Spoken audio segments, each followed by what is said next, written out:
So you know what needs doing, but you don't know when you're going to do it. So in this video, I'm going to talk about scheduling.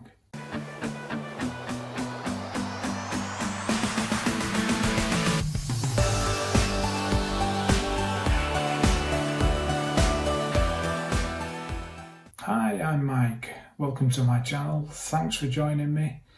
Please do like and subscribe and I'll tell you about videos coming up. So if prioritising is deciding what to do, then scheduling is deciding when to do it. Planning to fail is failing to plan, as the old adage goes. One of my first sales managers indoctrinated me into the world of planning. The reason for this is once Monday morning arrives and you're already into your week, you're going to be pulled in all directions unless you have a plan of what to do or when to do it. This is where scheduling comes in. So first you have your calendar or diary. Now I'm assuming that you have a career or you're in business and you'll be making use of a calendar or diary to record your appointments. It's not really important what format this is in. It's more important that you use it correctly. Many people don't use it correctly. First principle in the use of a diary or calendar is that whatever you record in it is a commitment to yourself that it will take place. It's not a to-do list. The calendar is not a place to record your to-do list or reminders for things that spring to mind. It should also not be a place for things that might get done. Now, if you're not sure if something will get done, don't put it into your calendar.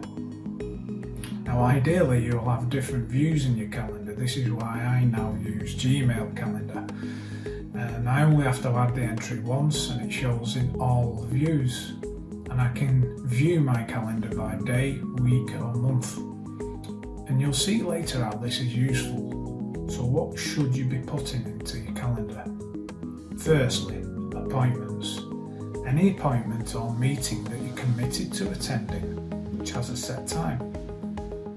Time-bound tasks. Record any task that has to be completed on a certain time or a certain day. Now this is not the same as a task that has a deadline, but could be completed at any time. So for tasks like this, I would add these to your single action list, or project list if it's a part of a project. You could also include tasks that need to be done on a particular day, but not at any particular time. You would also put your recurring tasks and appointments. So any recurring tasks that needs to be done. So your daily review might be one of those. And this needs to be done every day.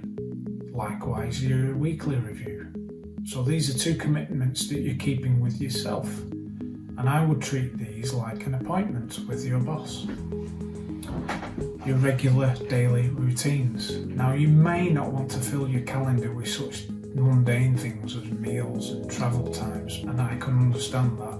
However, as you'll see later when you start scheduling, it's important to block that time off, otherwise it will get filled by other stuff. So in Google Calendars I have a separate calendar called Unschedule, which can be merged into one view, and you can switch this calendar on and off, and this means that when you come to planning your time, you have a clearer picture of what is actually available. Once you've planned your time, you can switch off that unschedule to view only your main calendar. I got the name Unschedule from Neil Fiore's Now Habit. I do recommend, it's a great book on how to stop procrastinating and make starts on your projects, but there's a really good section in there on unscheduling. I'll leave a link in the description. Now don't overfill your calendar. It's better to have less in your calendar and get into the completion habit rather than overfilling and being disappointed in your failure to complete. The weekly schedule. Now you know what you should be putting in your calendar. It's time to get down to scheduling. So at the end of the week, you set aside some time to plan your upcoming week. Now here you would look at the week view in your calendar to give you an overall view of the week. So if you use Google Unschedule Calendar, this will show you where you might have overcommitted yourself. Make sure you're leaving time for meals and travel. Also make sure you've left time for preparing and debriefing meetings.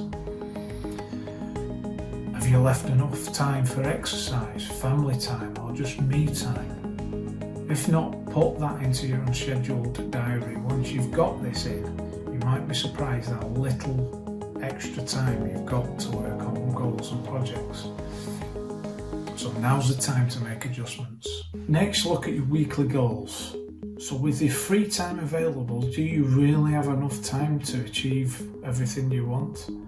If not, you've got two options. Downgrade your expectations or remove something from your calendar. This means saying no to some things that are not moving you towards your vision of the future.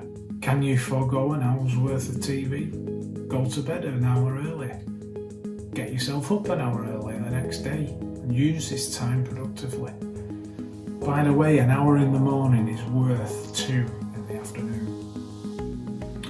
Once you are happy with your weekly schedule and goals lists, it's time to get back to the here and now, the daily schedule. So here's a quote by Thomas Carlyle, which I really like. He says, "Our main business is not to see what lies dimly in the distance, but to do what lies clearly at hand." And Dale Carnegie, in his timeless classic How to Stop Worrying and Start Living, tells the story of Sir William Osler, who cures his stress by living in day-tight compartments. So this is just like the ocean liner whose hull is separated into separate watertight compartments. So, for instance, if one unit is punctured, the ship won't sink because the others will be intact. In the same way, living in day-tight units means you only concentrate on today. Yesterday's gone, tomorrow is tomorrow's problem. So if you've done your weekly scheduling properly, whatever turns up in your calendar today was totally planned for.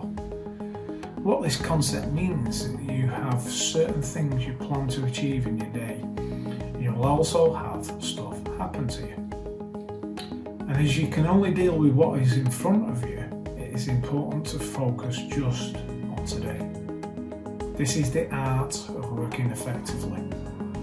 As we've discussed in the prioritising video, each evening you'll plan out whatever your most important tasks are. Now you can assess your daily schedule, which will have already included all your appointments and reoccurring tasks or appointments. The daily calendar. So as I said before, my schedule lives in Gmail, so it automatically syncs across all my devices. So every day, however, I still print off a day view. This is where I write my important tasks down, preferably as early in the day as possible. This daily calendar print off is the document that runs my life. It details everything I'm committed to achieving, doing or attending that day. Now there's nothing tentative in here, and I will do my damnedest to finish everything on this list. Once the day is complete, I file that day sheet ready to start a new day. So there we have it. That's how I schedule my life and activities. I hope you got value from this. If you did, please like and subscribe, and I'll see you in the next one.